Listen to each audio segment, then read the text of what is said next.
Captain Thorne Blackwell is a myth, a ghost, a monster of the high seas who commands the tempest with a heart of ice. But when he rescues two shipwrecked sisters, Leah and Margaret, from the merciless Atlantic, his fortress of solitude begins to crack. Forced into close quarters with the defiant Leah and the fragile Margaret, Thorne must face a terrifying truth. The only thing more dangerous than a pirate's blade is a woman's touch. As a rival captain closes in, threatening to destroy everything, Thorne must choose between the vengeance that fuels him and the love that could save him. This is a tale of survival, sacrifice, and the redemption of a virgin pirate's soul. The sea was a churning abyss of black water and white foam, the remnants of the storm still heaving like the chest of a dying beast. Leah Dunsford clung to the splintered remains of the mainmast, her fingers numb, her knuckles white as bone. Beside her, half submerged and shivering violently, was Margaret. "Hold on, Maggie," Leah shouted over the roar of the wind, though her own voice sounded thin and pathetic against the vastness of the ocean. "Please, just hold on." Margaret's eyes were fluttering shut, her skin a terrifying shade of gray. "Leah, I can't. You can. You has to." Leah shifted her grip, wrapping her arm tighter around her sister's waist, hauling her higher onto the debris. The merchant vessel they had been traveling on was gone, swallowed by the Atlantic in less than an hour. Now there was only the cold and the dark. And then a shadow blotted out the moon. It was immense, a towering structure of wood and canvas, rising from the mist like a phantom. A ship. Not a merchant vessel. Not with those jagged lines and the dark flag snapping in the gale. "Help!" Leah screamed, her throat raw. "Help us!" She didn't know if they would be saved or slaughtered. But desperation left no room for choice. Ropes were thrown, voices shouted commands in a rough, guttural dialect of the sea. Leah tied the rope around Margaret first, screaming at the men above to be careful, before securing herself. They were hauled up the side of the hull, scraping against barnacles and wet wood until they tumbled onto the deck. The world stopped spinning, replaced by the solid, rhythmic swaying of a large ship. Lanterns swung overhead, casting long, dancing shadows. Leah scrambled to her knees, instantly crawling over to Margaret, who lay coughing up seawater. "Maggie? Maggie, breathe!" "Well, well," a gravelly voice sneered from the circle of men forming around them. "Look what the tide brought in. 2 little mermaids." Leah looked up. The men were ragged, scarred, their eyes hungry in the dim light. Pirates. Her heart hammered against her ribs like a trapped bird. She snatched a loose belaying pin from the deck, brandishing it like a sword. "Stay back!" she hissed, her wet hair plastered to her face. "Don't touch her." The men laughed, a low, ugly sound. One of them, a man with a missing ear, stepped forward, reaching out a grime-stained hand. "Feisty. I like feisty." "That is enough." The voice was not loud, but it cut through the laughter like a blade through silk. The circle of men instantly parted, their amusement evaporating into silence. A man stepped into the pool of lantern light. He was tall, wearing a long black coat that seemed to absorb the shadows. His face was hard, the angles sharp, with a jaw set in stone and eyes the color of a stormy sea. He did not look at the crew. He looked only at Leah and the heavy piece of wood shaking in her hand. "Captain," the one-eared man mumbled, stepping back. Captain Thorne Blackwell stared down at the shivering women. He didn't look predatory. He looked tired, bored even. "We are not savages, Mr. Griggs. We do not assault half-drowned women on my deck." "They're spies, maybe," Griggs muttered. "They are wreckage," Thorne corrected coldly. He looked at Leah. "Drop the pin, girl. If my men wanted you dead, a stick of wood wouldn't stop them." Leah hesitated, her chest heaving. "My sister, she's sick. She needs help." Thorne's gaze flicked to Margaret, who was barely conscious. For a second, something flickered in his eyes, a ghost of an emotion, there and gone too fast to name. "Get them to the great cabin," Thorn ordered, turning his back on them. The cabin, Captain?" Griggs asked, confused. "Not the brig?" "The brig is damp and reeks of rats," Thorn said over his shoulder. "If she is sick, the brig will kill her, and I will not have ghosts haunting my ship because of your incompetence. Take them to my quarters. Guard the door. No one enters but me." Leah dropped the pin, her strength failing her. As the crew moved to help, more roughly than she liked, she watched the captain walk away, a solitary figure disappearing into the dark.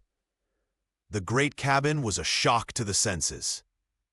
After the freezing chaos of the ocean, the room was warm, smelling of old paper, polished mahogany, and tobacco. A fire crackled in a small iron stove bolted to the floor. Leah had barely settled Margaret onto the velvet settee when the door opened. She spun around, adrenaline spiking again. Captain Thorn Blackwell entered, closing the door firmly behind him and locking it. He removed his dripping coat, hanging it on a peg with precise, deliberate movements. He wore a white shirt beneath, the sleeves rolled up to reveal forearms corded with muscle and marked by faint white scars. "Is she breathing?" he asked, not looking at them, pouring himself a glass of amber liquid from a decanter. "Yes," Leah said, her voice trembling, "but she's burning up. She has a constitution that is fragile." Thorn turned, glass in hand. He leaned against his heavy desk, studying them. "You are Dunsford, the merchant ship Lady Anne? How did you—" "I saw the wreckage, saw the name on a floating barrel." He took a sip. "I am Captain Blackwell. This is the Tempest. You are currently alive, which is more than can be said for your shipmates." "Thank you," Leah said stiffly, "for pulling us out. Don't thank me yet. You are on a pirate ship, miss." Leah Dunsford, and this is Margaret." "Leah." He tested the name, his voice deep and rough. "You should strip." Leah gasped, stepping back, her hands flying to her chest. "I will do no such thing." Thorn rolled his eyes, a gesture of immense impatience. He walked to a chest at the foot of his bed and threw it open, pulling out 2 large, coarse wool shirts. He tossed them at her. "Your clothes are wet. Wet clothes bring the fever. Put these on. I will turn around." He gestured to the corner. "I have no interest in your virtue, girl. I have interest in not having corpses in my cabin." Leah caught the shirts, her face flushing. "Oh, yes, oh." Thorn turned his back, facing the stern windows that looked out over the black wake of the ship. "Be quick." Leah helped Margaret change first, her sister's limbs heavy and limp. Margaret moaned softly, her eyes cracking open. "Leah, where—" "Shh, we're safe, for now," Leah whispered. She changed quickly herself. The captain's shirt, swallowing her small frame, coming down to her knees. "We're decent, Captain." Thorn turned around. The sight of the 2 women in his oversized shirts seemed to make the cabin feel smaller. He walked over to the settee, and Leah instinctively stepped between him and Margaret. "Move," he said. "What are you going to do?" "I am going to check her pulse. Unless you are a doctor?" Leah bit her lip and stepped aside. Thorn knelt beside the settee. His hands, large and calloused from years of rigging and swordplay, were surprisingly gentle as he touched Margaret's forehead. He checked the pulse at her neck, his brow furrowing. "Her fever is high," he murmured. "She needs water, and willow bark if I have it." Suddenly, the handle of the cabin door rattled violently. "Captain!" A slurred voice shouted from the corridor. It was Griggs. "Open up! We want to look at the prizes!" Leah froze, terror seizing her. Thorn's expression didn't change, but the air in the room seemed to drop 10 degrees. He stood up slowly. He didn't look at Leah. He walked to the door, unlocked it, and threw it open. Griggs stumbled in, grinning, a bottle of rum in his hand. "Come on, Captain, share the—" Thorn moved with a speed that blurred the eye. He grabbed Griggs by the throat and slammed him backward into the bulkhead of the corridor. The bottle shattered. I gave an order, Thorn said, his voice a low, dangerous rumble. Just the look, Griggs choked, his feet dangling off the floor. These women are under my protection, Thorn snarled, his face inches from the crewman's. If you or anyone else comes near this door again tonight, I will keelhaul you until there is nothing left but bone. Do you understand? Aye, Captain. Thorn dropped him. Get out of my sight. He slammed the door and locked it again. When he turned back to the room, Leah was staring at him wide-eyed. He adjusted his cuffs, his face returning to that mask of indifference. Sit down, he told her. I'll get the water. Hours bled into the night. The storm outside had settled into a steady, rhythmic rain that drummed against the glass. Margaret was restless, tossing and turning, muttering in her delirium. Leah sat on the floor beside the settee, holding Margaret's hand, her eyes heavy with exhaustion. Thorn sat at his desk, reviewing charts by the light of a lantern, but Leah noticed he hadn't turned a page in an hour. She's getting worse, Leah whispered, the panic rising in her throat. Margaret's breathing was shallow and rasping. Thorn stood up and crossed the room. He carried a bowl of fresh water and a clean cloth. Move aside. Leah shifted. Thorn sat on the edge of the settee. He dipped the cloth in the water, wrung it out, and placed it on Margaret's burning forehead. He did it with a practiced ease, a tenderness that seemed completely at odds with the violence he had displayed at the door. You've done this before, Leah said softly. Thorn's jaw tightened. Keep the cloth cool. If she starts to shiver, we add blankets. If she sweats, we remove them. Captain Blackwell, why? Why what? Why are you helping us? You're a pirate. You steal. You kill. Thorn looked at Margaret's pale face, his eyes distant, lost in a memory Leah couldn't see. I take what I want from those who have too much. I fight those who fight me, but I do not let women die of fever on my watch. You have a family? Leah asked, probing gently. Thorn stood up abruptly, the mask slamming back into place. No, I have a ship. He walked to the window, staring out at the nothingness. Get some sleep, Miss Dunsford. I will take the watch. I can't sleep. Sleep, he commanded, though his voice lacked its usual bite. You will need your strength for tomorrow. If your sister survives the night, she will need you. If she does not, she will need you to bury her.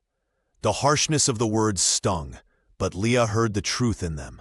She curled up on the rug near the settee, pulling a blanket around her shoulders. She watched him for a long time, the dark silhouette against the window, a man who protected them from his own crew, a man who knew how to break bones and cool fevers. Thank you, she whispered into the dark. Thorn didn't answer.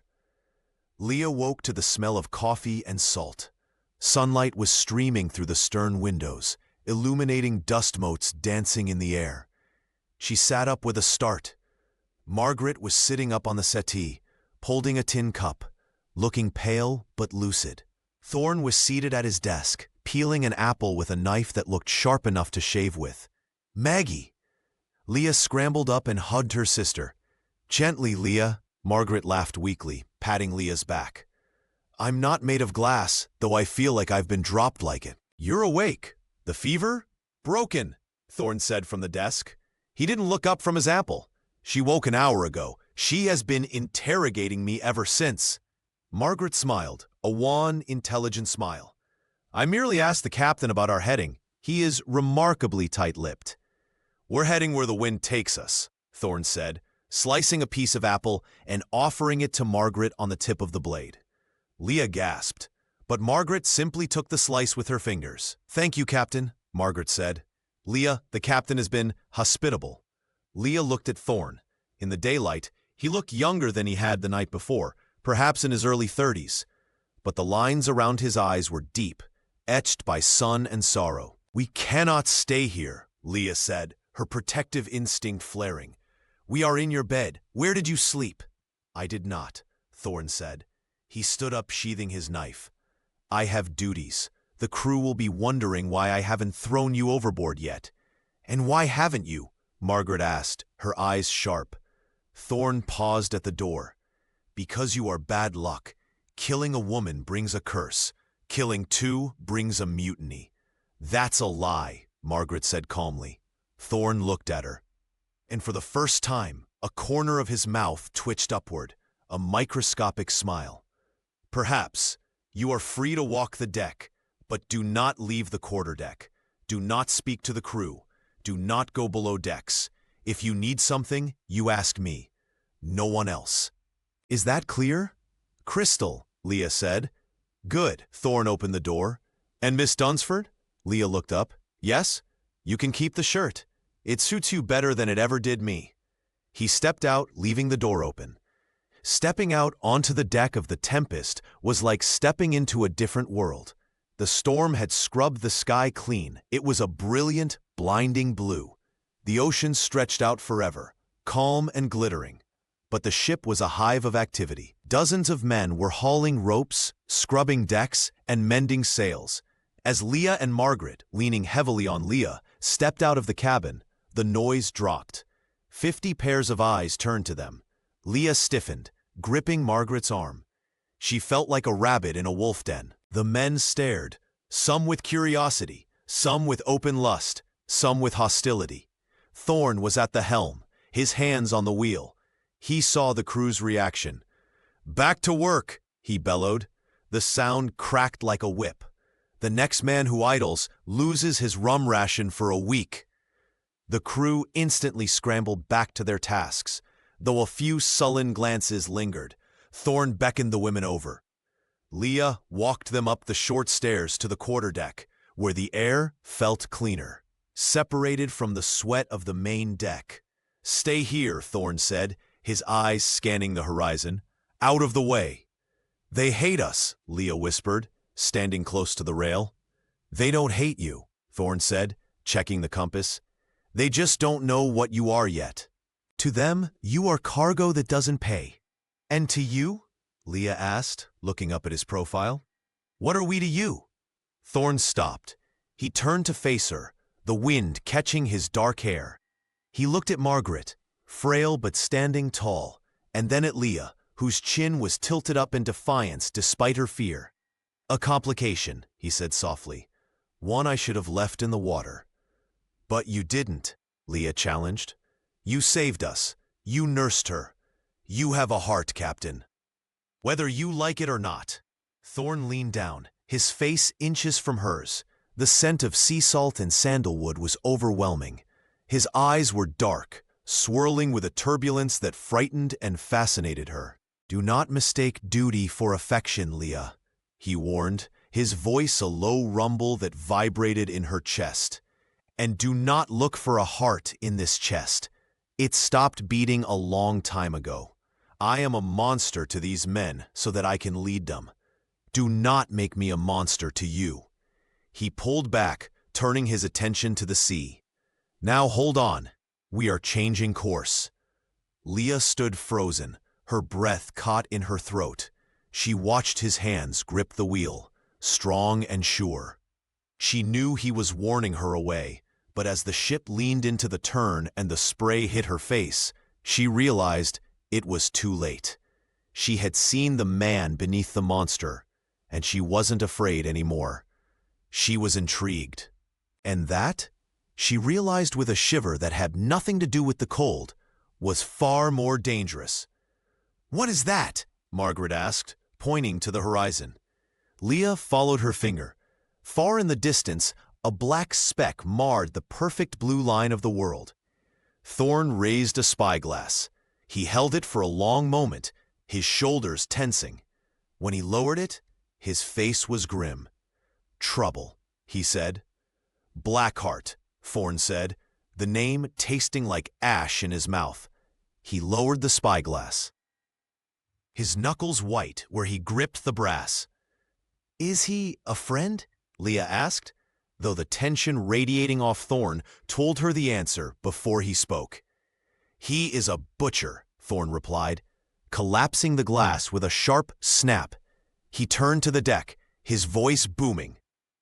"Hard to starboard! Unfurl the topgallants! We run with the wind! The crew exploded into motion. It was a chaotic ballet of shouting men and hauling ropes. Leah watched, mesmerized and terrified, as Thorn took the wheel himself, spinning it with a violence that made the muscles in his back strain against his coat. The ship groaned, the wood protesting as the tempest heeled sharply, cutting a new path through the water. "Get below," Thorn barked at her, not taking his eyes off the sails.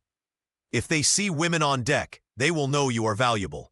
We are a ghost ship today, Miss Dunsford. We do not exist." Leah didn't argue. She scrambled down the companionway, her heart pounding, and bolted the cabin door behind her. "What is it?" Margaret asked from the settee, looking up from a book she had found on the shelf. "Another pirate," Leah said, leaning against the door, breathing hard. "The captain is running." They waited for hours in the dim light of the cabin, the ship leaning at a precarious angle as it sliced through the waves. The sound of the wind was a constant howl. It wasn't until evening that the ship leveled out and the frantic footsteps on the deck above ceased. The lock turned, and Thorn entered. He looked exhausted, his hair windblown, his coat discarded somewhere on the deck.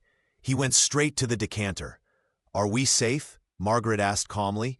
"For now," Thorn said, downing the drink. "It was a scout, a fast sloop. We lost them in the shoals near the Devil's Teeth." "You are afraid of this Blackheart," Leah said, stepping away from the door. Thorn turned slowly, his eyes dangerous. "I fear no man, but I have a ship to keep afloat and 2 passengers who are prone to dying if the wind blows too hard. Fighting Blackheart today would have been foolish. He doesn't want my gold, Leah. He wants my head." "Why?" "Because I took his eye," Thorn said simply, pouring another drink. "And because I have something he lacks." "Which is?" "Honor." Thorn slammed the glass down. "Now, dinner will be sent in. Stay off the deck tonight." Days turned into a week. The immediate danger of the pursuit faded, replaced by the monotony of the open ocean. For Leah, the idleness was maddening. She was used to working, mending, cleaning, caring for their small cottage before the journey. Being trapped in the cabin, treated like a porcelain doll, was unbearable. One morning, Thorn returned to the cabin to find Leah on her knees, scrubbing the floorboards with a rag and a bucket of water she had begged from the cook. "What in God's name are you doing?" Thorn demanded, stopping in the doorway. Leah blew a strand of hair out of her face. "Cleaning. This floor was filthy. I have a crew for that. Your crew is busy sailing, and I'm going mad staring at these walls." She dipped the rag again. "I need to be useful, Captain. I cannot just sit here and eat your food." Thorn stared at her, baffled. Most captives, guests, he corrected himself, would have wept or demanded luxury. Leah Dunsford was scrubbing his floor. "Get up," he said, his voice softer than usual. "You are not a maid. I am not a princess either." "Fine." He walked to his desk and pointed to a stack of leather-bound ledgers that were teetering precariously. "You can read and write?" "Better than you, I suspect," she retorted, standing up and wiping her hands on her apron. Thorn smirked. "Doubtful. But my quartermaster writes like a chicken scratching in the dirt. The inventory logs are a disaster. If you want to work, organize them. Tally the provisions. Tell me how long until we starve." Leah smiled, a genuine, bright expression that seemed to light up the dark cabin. "Aye, Captain." Thorn looked away quickly, unsettled by how much he liked that smile. The arrangement worked. By day, Leah sat at the captain's desk, her head bent over parchments, ink staining her fingers. Margaret, whose strength was returning daily, sat nearby, often engaging Thorn in debates when he came in to check the charts. "You rely too much on the trade winds," Margaret noted one afternoon, pointing a slender finger at the map Thorn was studying. "If you cut through the doldrums here, you save 3 days." Thorn looked at her, amused. "And risk being becalmed for a week? The sea is not a chessboard, Miss Dunsford. The pieces move on their own." "Calculated risk," Margaret countered. "You are a man who takes risks, are you not? You took us aboard. Thorn glanced at Leah, who was counting barrels of gunpowder in the logbook. That was not a risk. That was impulse. Impulse is just the heart moving faster than the head, Margaret said, her eyes twinkling. You look at her, you know. Thorn froze. Excuse me? Leah, you watch her when you think she isn't looking. Like a man who has forgotten what sunlight looks like. You are feverish again, Thorn grumbled, rolling up the chart. I am perfectly lucid, Captain, and I'm telling you, she watches you, too. Thorn grabbed his hat. I have a ship to sail. He exited abruptly, leaving Margaret smiling knowingly at his retreating back. That night, the heat in the cabin was stifling. Leah couldn't sleep. She slipped out of bed, careful not to wake Margaret, and threw a shawl over her shoulders. She unlocked the door and stepped out onto the quarterdeck. The air was cool, the sky a canopy of crushed diamonds. The ship was quiet, save for the creak of the rigging and the gentle wash of the waves. Thorn was there, standing by the taffrail, holding a sextant to his eye. He didn't turn when she approached. You should be asleep, he said. It's too hot, Leah replied, coming to stand beside him. What are you doing? Finding our place in the world. He lowered the instrument.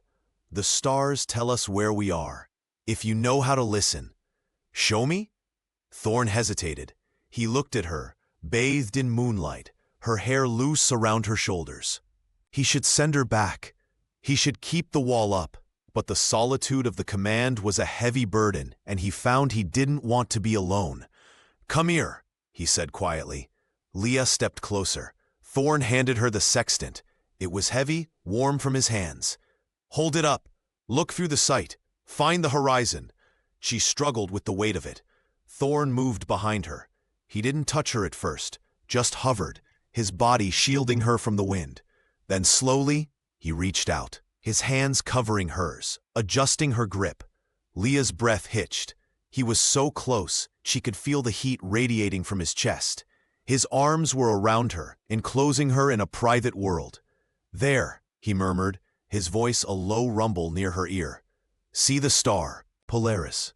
It is the only thing in the sky that does not betray you. It stays. It's beautiful, Leah whispered. She wasn't looking at the star.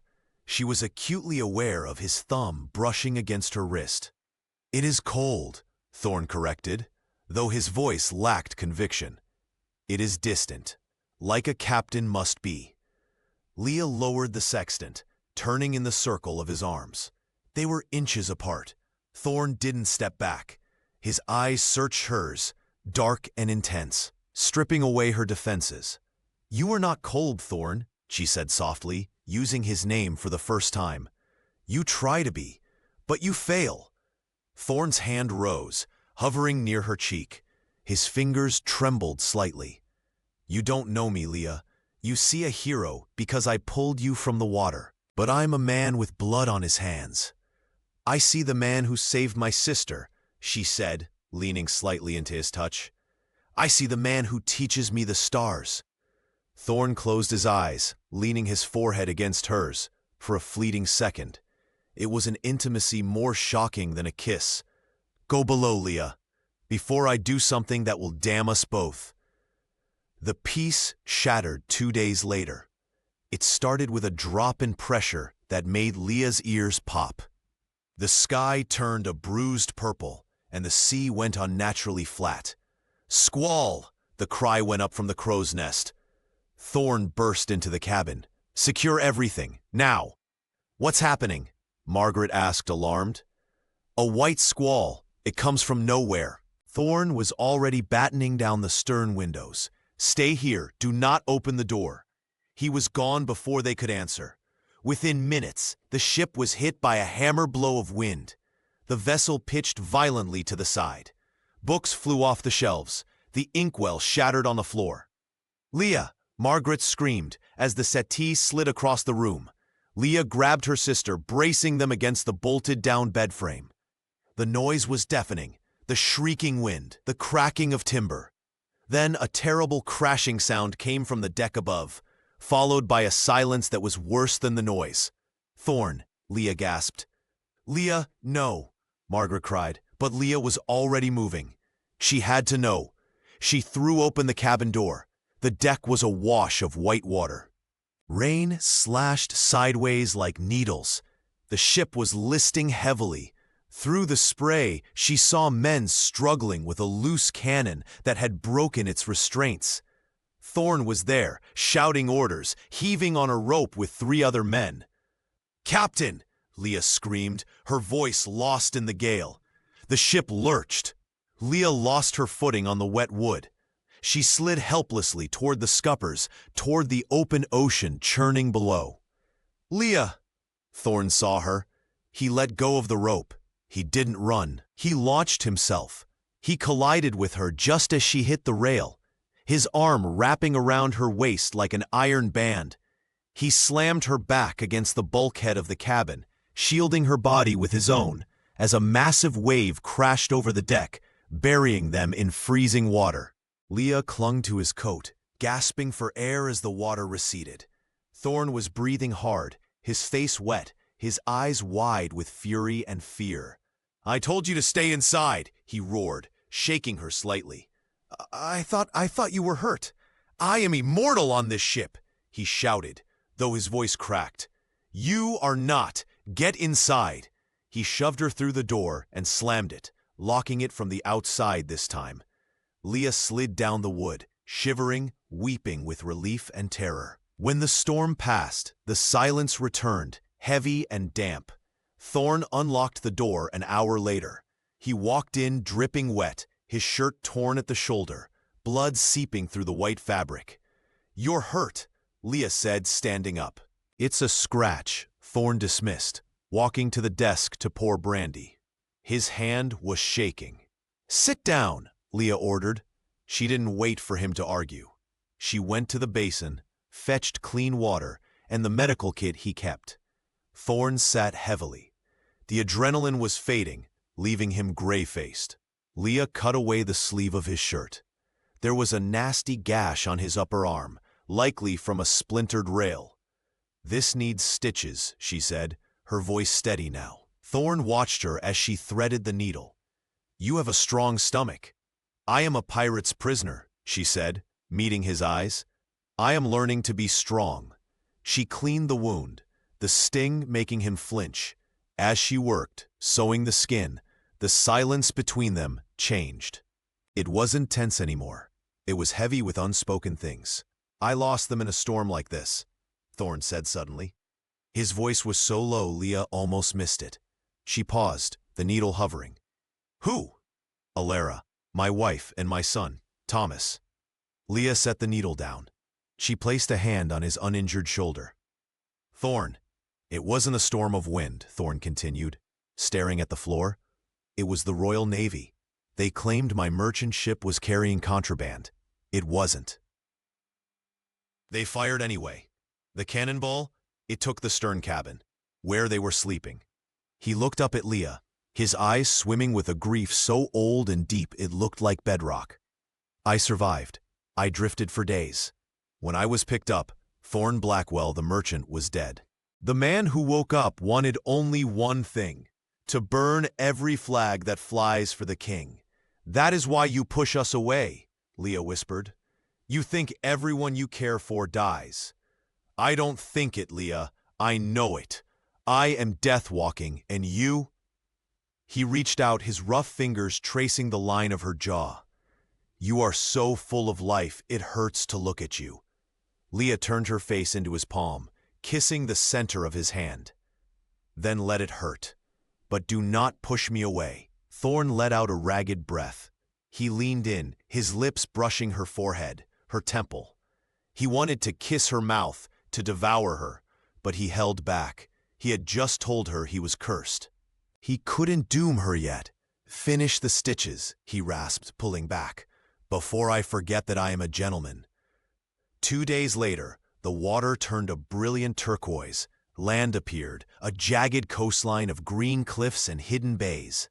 "Smuggler's Reach," Thorn announced as they navigated the treacherous reefs. "We need fresh water and news." He went ashore alone in a longboat, leaving strict orders for the ship to remain on high alert. Leah watched him go, a knot of dread in her stomach. He returned at dusk, his face darker than the coming night. He stormed into the cabin, startling Margaret and Leah. "We are leaving immediately," he said, grabbing charts. "What happened?" Margaret asked. "I spoke to a contact," Thorn said, not looking up.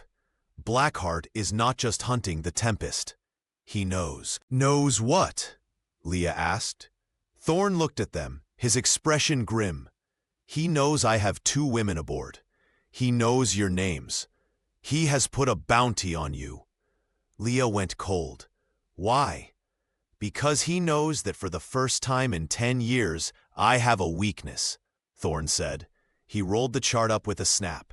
"He thinks if he takes you, he breaks me." "So what do we do?" Leah asked, stepping toward him. Thorn looked at her, and the conflict in his eyes was heartbreaking. "I thought about leaving you here, hiding you in a convent inland. But his men are everywhere. If I leave you, you will be found." He walked to the window, looking out at the darkening sea. "There is no safe harbor for you anymore," Thorn said, his voice heavy with the weight of his curse. "Your only chance is with me. We run, and if he catches us, God help us all." Leah walked up behind him and placed her hand on his back. "We are not afraid, Thorn." Thorn covered her hand with his own. "Then you are a fool, Leah Dunsford, because I am terrified." The sea was no longer a refuge. It was a hunting ground. For 3 days, the Tempest cut through the water like a frightened stag. The crew moved with grim efficiency, the laughter and songs of the mess deck replaced by the sharpening of cutlasses and the priming of pistols. The shadow of Blackheart hung over them all, a phantom that turned every cloud on the horizon into a threat. Thorn did not sleep. Leah watched him from the cabin window as he paced the quarterdeck, a solitary figure against the starless sky. He had become a ghost in his own ship, existing only to check the wind, the charts, and the horizon. "He will break if he keeps this up," Margaret said softly. She was sitting up in bed, looking stronger but still pale. The stress was taking its toll on her recovery. "He won't break," Leah said, though she felt the same fear gnawing at her gut. "He is iron." "Iron snaps when it is cold enough," Margaret countered. "Go to him, Leah." Leah hesitated. "He has forbidden me from the deck at night." "Since when do you listen?" Leah smiled faintly. She grabbed a heavy cloak and slipped out the door. The wind on deck was biting. Thorn was at the rail, staring into the black abyss. He didn't turn when she approached, but his shoulders tensed. "I gave an order," he said, his voice raspy with fatigue. "And I am ignoring it," Leah said, coming to stand beside him. "You need to rest, Thorn. You cannot fight an enemy you cannot see." "I see him everywhere," Thorn muttered. "In the waves. In the dark, I feel him clumsing in." He turned to her, his eyes rimmed with red, his face gaunt. "I should have put you ashore at the Reach. I was selfish. You were protecting us. I was keeping you." Thorn snapped, slamming his hand on the rail. "Because I wanted you near. And now I have painted a target on your backs." Leah reached out, taking his clenched fist in her hands. She pried his fingers open one by one until his hand lay flat in hers. She pressed it against her chest, over her heart. "We are here, Thorn. We are alive. Do not mourn us while we still breathe." Thorn stared at his hand against her chest, feeling the steady rhythm of her life. The anger drained out of him, leaving only a raw, aching need. He stepped closer, crowding her against the rail, shielding her from the wind. "Leah," he breathed, his voice breaking. He lowered his head, and this time he did not stop. His lips met hers, not tentative, not gentle, but desperate. It was a kiss of salt and fear and overwhelming longing. Leah gasped, her arms winding around his neck, pulling him closer. He tasted of brandy and exhaustion, and she drank him in, pouring all her strength into him. For a moment, the ship, the sea, and Blackheart ceased to exist.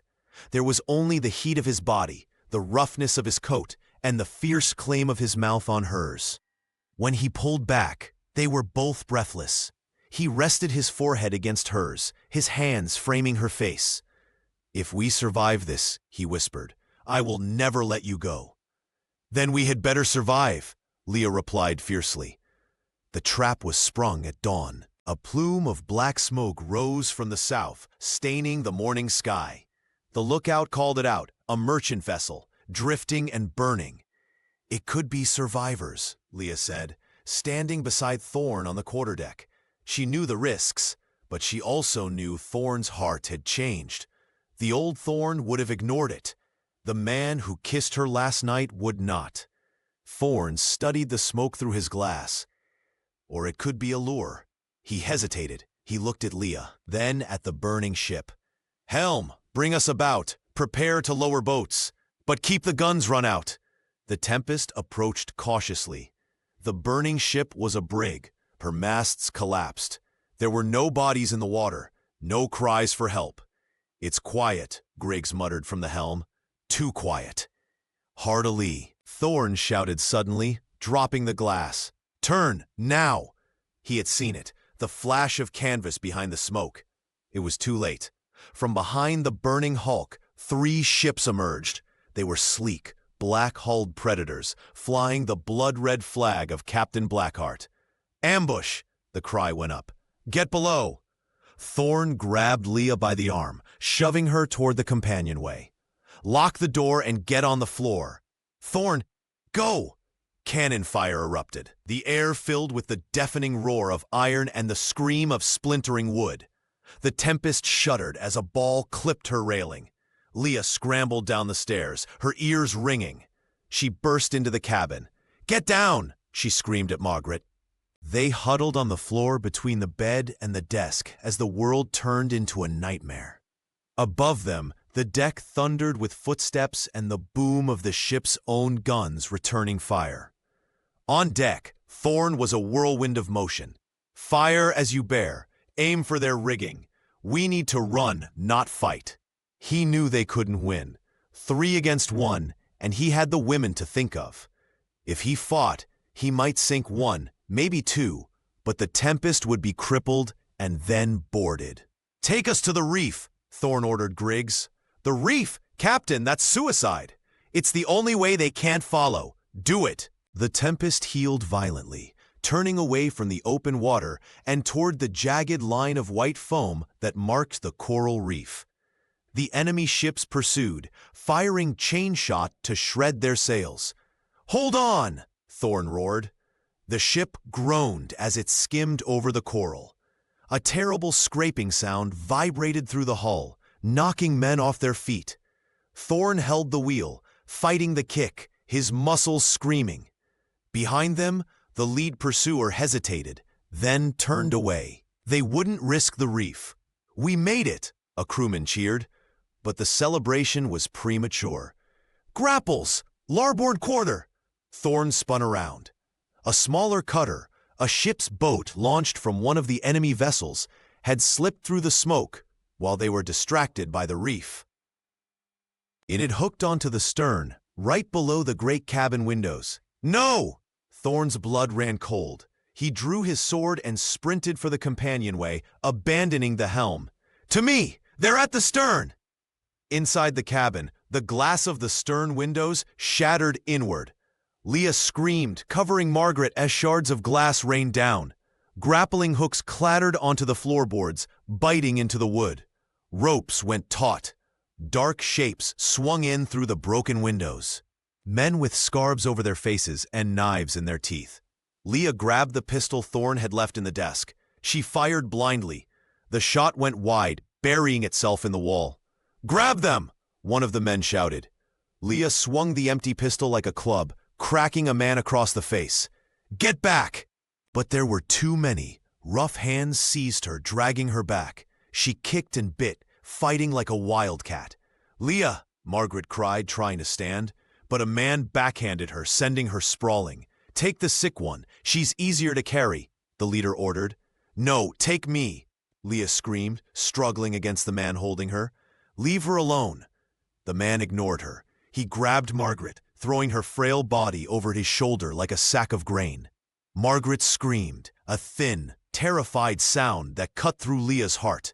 The door to the cabin exploded inward. Thorne stood there, his sword dripping, his face a mask of pure fury. "Let them go," he roared, lunging forward. He cut down the man holding Leah in a single stroke. Leah fell to the floor, gasping. "Thorne, Margaret," she pointed to the window. Thorne scrambled over the debris, but the men were already retreating. They had Margaret. They leaped out the shattered window, sliding down the ropes to the waiting cutter below. Thorne reached the window just as the cutter cut its lines.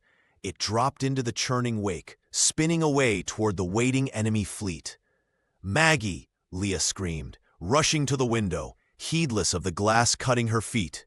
Thorne grabbed her, pulling her back before she could fall. He held her tight, staring out at the retreating boat. He raised his pistol, aiming, but lowered it. The shot was too far, the risk of hitting Margaret too high. He watched, helpless, as the cutter grew smaller, carrying the woman he had sworn to protect. The enemy ships fired a final volley, not to kill, but to mock. They turned away, their prize secured. Leah collapsed in Thorne's arms, sobbing uncontrollably. "They took her! They took her!" Thorne stood like a statue, his eyes fixed on the red flags disappearing into the smoke. He didn't speak. He didn't move. But inside, the last remnants of the man who wanted peace burned to ash. He looked down at Leah, his expression terrifyingly calm. "I will burn the world to get her back," he vowed. Leah looked up at him, seeing the monster he had warned her about. But this time, she didn't recoil. She gripped his coat, her eyes hard through her tears. "Don't just burn it, Thorne," she whispered. "Kill them all." The Iron Citadel lived up to its name. It was a fortress of black stone jutting out of the ocean like a rotten tooth, surrounded by reefs and guarded by cannons that could sink a fleet. It was where Blackheart held court, and where he held Margaret. Thorne stood on the deck of the Tempest, hidden in the fog of a moonless night. His wound from the ambush throbbed, but he felt nothing but cold resolve. The crew was gathered before him. 50 men who had signed on for gold, now facing death for nothing but their captain's conscience. "There is no gold in that fortress," Thorne told them, his voice low and steady. "Only steel and blood. If we go in, many of us will not come out. If you want to leave, take the longboats. I will not stop you." Silence stretched across the deck. Leah stood by Thorne's side, a pistol tucked into her belt, her hair braided back like a warrior's. She held her breath. Then, Griggs stepped forward, spitting on the deck. "I never liked living forever anyway. Besides, the little lady?" He nodded at Leah. "She's got more guts than the lot of you. I'm in." A murmur of agreement swept through the crew. Swords were drawn, not in celebration, but in silent pledge. "Then we do not attack the gate," Thorne said, turning to the dark silhouette of the island. "We climb the wall." Thorne, the ascent was a nightmare. The cliffs on the seaward side were sheer, slick with spray, and deemed unclimbable, which is exactly why they were unguarded. Thorne led the way, driving pitons into the rock, hauling himself up with agonizing effort. Leah followed, her fingers raw, her muscles trembling. "Don't look down," Thorne whispered from above, his hand reaching down to pull her up a difficult ledge. "I'm looking at you," she gasped, gripping his forearm. They reached the top an hour before dawn. They were a small team, Thorne, Leah, Griggs, and 6 others. They slipped over the battlements like shadows. The fortress was quiet, save for the drunken revelry coming from the Great Hall. "She will be there," Thorne said, checking the prime on his pistols. "Blackheart likes an audience. Stay close to me," he told Leah. "If things go wrong, run. Jump into the sea if you have to." "I am not leaving without her," Leah said. "And I'm not leaving without you." Thorne looked at her, a fierce pride burning in his eyes. He kissed her quickly hard. "Then let's go." They burst into the great hall not with a shout, but with a volley of pistol fire. The room was chaos instantly. Pirates flipped tables, scrambling for weapons. At the head of the room, on a raised dais, sat Blackheart, a massive man with a beard like wire and a patch over one eye. Margaret was tied to a chair beside him, looking terrified but unharmed. "Blackwell," Blackheart roared, flipping his table over for cover. "I knew you were too stupid to stay away. Get Margaret," Thorn shouted to Leah as he charged. The hall erupted into a melee of steel clashing on steel. Thorn cut a path through the guards, his sword a blur of silver death. He didn't fight with finesse. He fought with the brutality of a man who had nothing left to lose. Leah sprinted for the dais, dodging a swinging cutlass. Griggs intercepted her attacker, parrying the blow and shoving the man back. "Go, lass!" Leah reached Margaret. Her sister was weeping, her hands bound tight. Leah pulled a knife from her boot and sawed frantically at the ropes. "Leah, behind you!" Margaret screamed. Leah spun around. Blackheart had abandoned his cover. He wasn't looking at Thorn, he was looking at her. He raised a heavy flintlock pistol, aiming directly at Leah's chest. "A trade, Blackwell!" Blackheart bellowed. "Your life for the girls!" Thorn was 10 paces away, engaged with 2 swordsmen. He saw the gun. He saw Leah. Time seemed to stop. Thorn didn't hesitate. He didn't parry. He took the blade of the man in front of him through his own shoulder, ignoring the agony, and threw himself forward. He hurled his own sword like a spear. Blackheart fired. Thorn's throw was true. The sword took Blackheart in the throat just as the gun went off. The pirate captain crumpled, gurgling, but the bullet had found a mark. Thorn staggered, clutching his side, and fell to his knees. "Thorn!" Leah screamed. The ropes snapped free. She grabbed Margaret's hand, and they ran to him. The remaining pirates, seeing their captain dead and the legendary Thorn Blackwell still rising like a demon despite his wounds, threw down their weapons. "The powder!" Griggs shouted, pointing to a lantern Blackheart had knocked over in his fall. It was rolling toward a stack of open kegs near the wall. "Run!" The explosion blew the doors off the great hall just as they reached the battlements. Fire roared behind them, a dragon of heat and force. They leaped from the lower wall into the dark water of the harbor below. The shock of the cold water was a mercy. Leah surfaced, gasping, looking frantically around. "Thorn! Margaret!" "Here!" Margaret's voice. She was holding on to a piece of debris. And then, a strong arm grabbed Leah from behind. Thorn.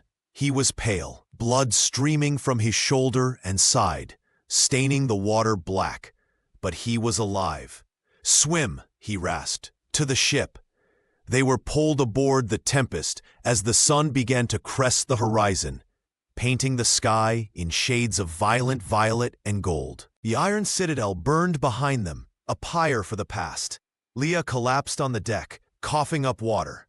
She crawled over to Thorn, who was lying against the mast, Griggs already pressing bandages to his wounds. "Thorn?" she whispered, terrified. Thorn opened his eyes.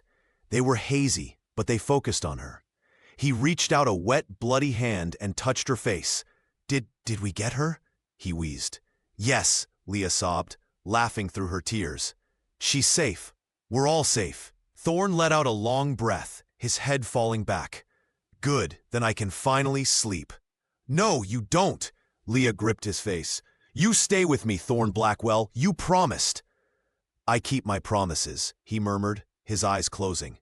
But his chest still rose and fell, steady and strong. 6 months later. The cove was not on any map. It was a crescent of white sand embraced by emerald jungle. The waters so clear it looked like glass. A small cottage stood near the tree line, built of sturdy timber and thatched palm. On the porch, Margaret sat in a rocking chair, reading a book, her cheeks flushed with health that the sea air had finally granted her. Down by the water, a man was repairing a fishing net. He moved a little slower than he used to, favoring his left side, and a jagged scar ran up his neck, but his hands were steady. Leah walked down from the garden, carrying a basket of mangoes. She stopped to watch him. He wasn't Captain Blackwell anymore. He was just Thorn, and he was hers. He sensed her presence and looked up. The darkness that had once haunted his eyes was gone, replaced by the reflection of the sun and the woman he loved. "You're staring," he called out, a smile playing on his lips. "I like the view," she replied, walking over to him. He stood up, wiping his hands on his trousers, and pulled her into his arms. The smell of gunpowder and blood was a distant memory, replaced by salt and fruit and skin.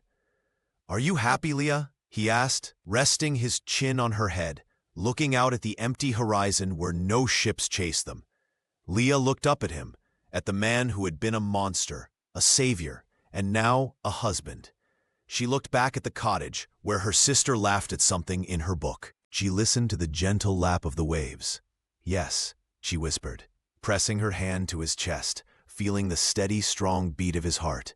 Love had healed them all.